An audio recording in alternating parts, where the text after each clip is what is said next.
The first thing most people get wrong about war in cities is how fast normal life collapses.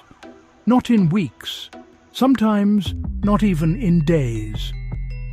In accounts from London during the Blitz or Warsaw in 1939, families went from routine evenings to shattered windows, empty shops, and severed communication in a matter of hours. If you have kids, that speed matters more than anything else. Children don't process chaos the way adults do. They mirror it. What you do in the first moments doesn't just keep them safe physically. It sets the emotional tone that can either stabilize them or deepen the fear. This guide isn't theory. It's built from patterns seen across wartime cities, and it focuses on the first moves that actually make a difference when everything shifts at once. The first move is securing immediate safety before anything else becomes urgent. When conflict reaches the city, the danger isn't only direct attacks, it's debris, broken glass, fires, and panicked movement. The priority is to get your children into the safest part of your home or nearest shelter.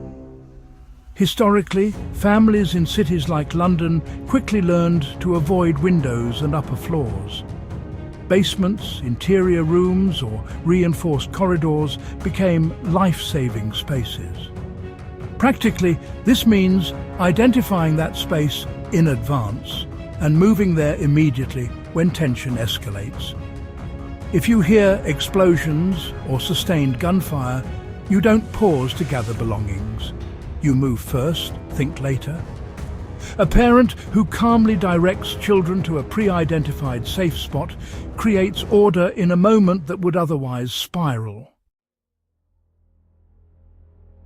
The second step is establishing communication rules that your children can follow without confusion. In war zones, communication breaks down fast. Phones fail, networks overload, and rumors spread faster than facts. Children need simple, repeatable instructions. During evacuations in World War II, many families survived separation because they had pre-agreed meeting points and rules. You apply this by giving your kids one clear directive. If separated, go to a specific place and wait. Not three options. 1. For example, a nearby school gate, a church compound, or a trusted neighbour's home. You also drill one rule. Never follow strangers offering help unless they match a pre-agreed description or password. The third priority is gathering a minimal but critical survival kit without overloading yourself. People often make the mistake of trying to carry too much. In reality, mobility is survival. Historical evacuations show that those who moved fastest often stayed safest. Your kit should include water, high-calorie food, basic first aid, identification documents, and one comfort item per child. That last detail matters more than most expect. Children under stress anchor themselves to familiarity. A small toy or blanket can reduce panic, making them easier to guide and protect. The fourth action is controlling information exposure so fear doesn't spiral.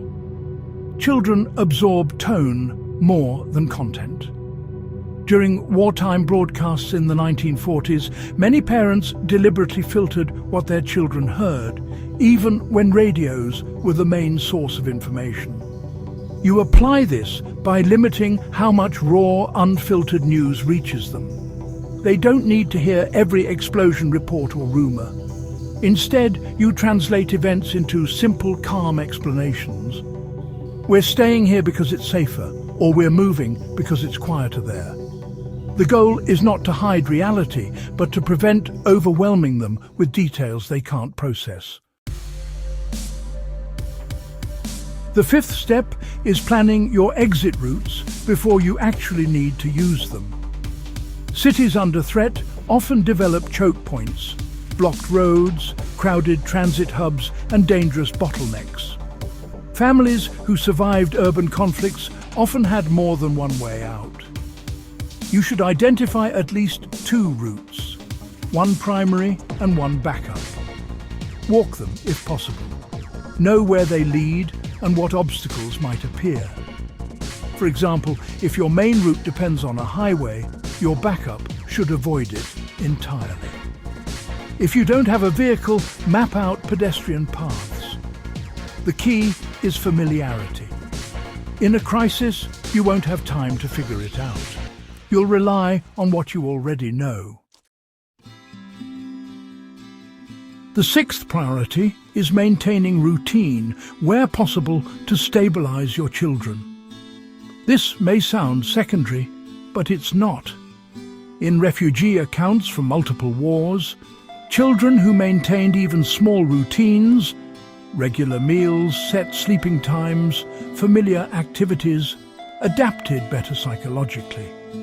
You apply this by creating structure, even in unstable conditions. If you're sheltering in place, establish times for eating, resting, and quiet play. If you're on the move, keep certain rituals consistent, like a short rest every hour or a shared snack at the same time daily. These patterns signal safety to a child's brain, even when the environment says otherwise. The seventh and often overlooked step is building quick alliances with those around you. Survival in cities during war has rarely been an individual effort. Neighbours shared information, watched over children, and pooled resources. You don't need lifelong trust. You need functional cooperation. Introduce yourself to those nearby, exchange basic information, and agree on simple support systems. For instance, one adult watches children while another gathers supplies.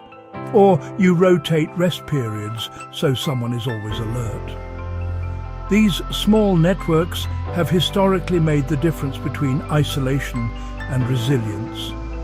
What ties all of this together is speed and clarity. You don't rise to the occasion in a crisis. You fall back on what you've already decided. That's why these 7 actions matter. They strip away hesitation and replace it with direction. For children, that direction becomes security. For you, it becomes control in a situation designed to take it away. If you found this useful and want more grounded, history-backed survival insights like this, make sure to subscribe and share it with others who need to think ahead before it's too late.